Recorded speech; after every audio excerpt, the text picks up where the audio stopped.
నమస్తే. వైసీపీ అధికార ప్రతినిధి వెంకటరెడ్డి గారు హైదరాబాద్లో ఉన్నప్పుడు అరెస్ట్ చేసి ఆంధ్రాకి తీసుకొచ్చారు. ఏదో ఆయనకి రిమాండ్ విధించక ముందు ఏదో బెయిల్ లభించింది, స్టేషన్ బెయిల్. బాగా సంతోషం.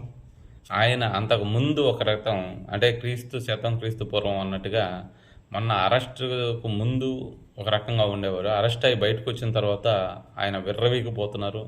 పవన్ కళ్యాణ్ గారి మీద నోటుకొచ్చినట్టు మాట్లాడుతూ ఉన్నారు. ఉదయం హైదరాబాదు, మధ్యాహ్నం ఆంధ్ర, మళ్ళీ సాయంత్రం హైదరాబాదు, అది ఇది అనేసి.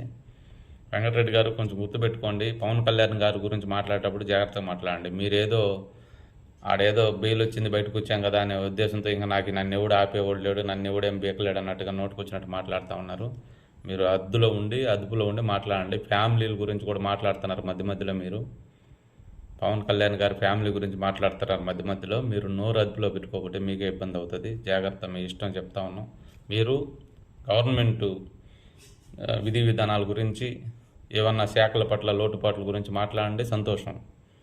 అంతేగాని ఇంటర్వ్యూలు ఎక్కువైపోయినాయి ఈ మధ్య. ప్రతి పిలిపించి మరి ఇంటర్వ్యూలు చేయించుకుంటున్నారో, లేదంటే వాళ్ళు పిలిస్తే మీరు ఇంటర్వ్యూలు ఇస్తున్నారో అర్థం కావట్లేదు. కానీ మరీ ఎక్కువైపోయినాయి. అంటే జగన్మోహన్ రెడ్డి గారి తర్వాత ఈయనే జగన్మోహన్ రెడ్డి తర్వాత స్థానం ఈయనదేలాగా ఈయన అటు ఫీల్ అయిపోతూ ఉన్నాడు.